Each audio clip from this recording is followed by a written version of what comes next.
Hello everyone. In this short video, I'm going to list some quick tips for getting started in this new sim.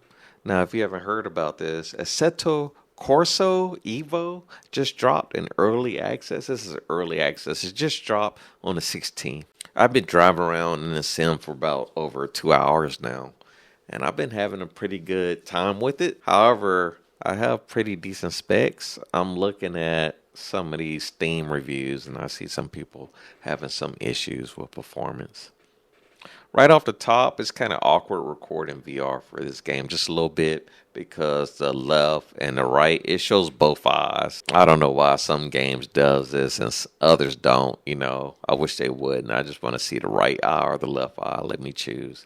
Don't render both eyes. So you get to look at me on the left, even though I was basically in game and trying to race and talk. Didn't really work out for me, man. I just can't parallel think like that. So I'm recording my audio after the fact. All right, first I want to jump into the tips that I have. First thing is the bind menu button. You're going to want to bind that on your racing wheel or whatever for us VR players. I think even keyboard, I'm not sure how to get around it. It's for some reason the escape key and the menu key, they do different things. At least for me, I couldn't get out the race unless I bound the menu button. Unless you just finish up all your laps, then you can get out. So for me, it's mandatory to bind the menu button. And secondly, the reset view. Reset view.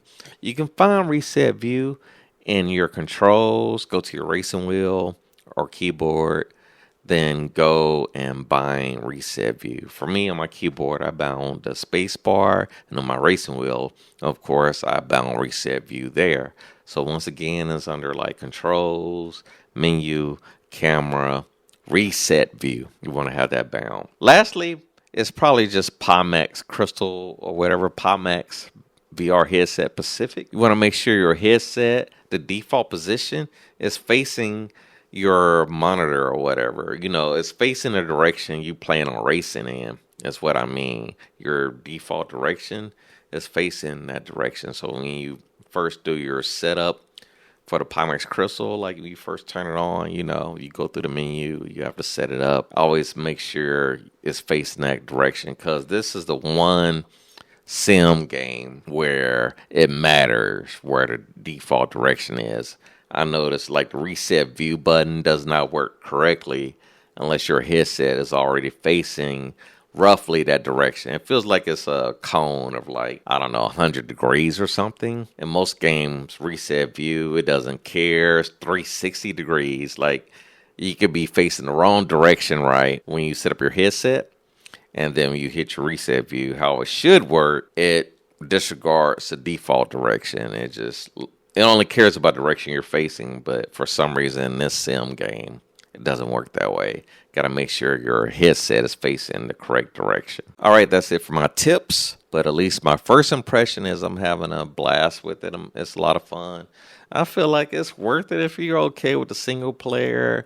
Like for me, I own all the other Assetto Corsa games, so I can go play ACC or AC1 and play that multiplayer if I just had hop in there and race. But I hope this game gets the multiplayer. So if multiplayer is a must for you, you definitely want to wait to hop into the early access.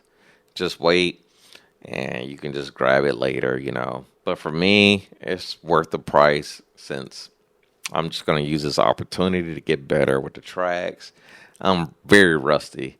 I'm actually rocking my T500 RS, the Thrustmaster 500 RS. Yes, I've had this racing wheel for years and years, like 12 years or something. I don't know. I need to double check, but it's been years since it first released, and this thing is still going. Anyways, you probably don't care about what wheel I'm using.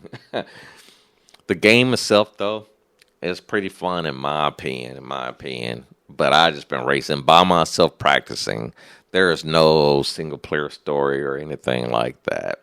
You want to grab another racing game for that.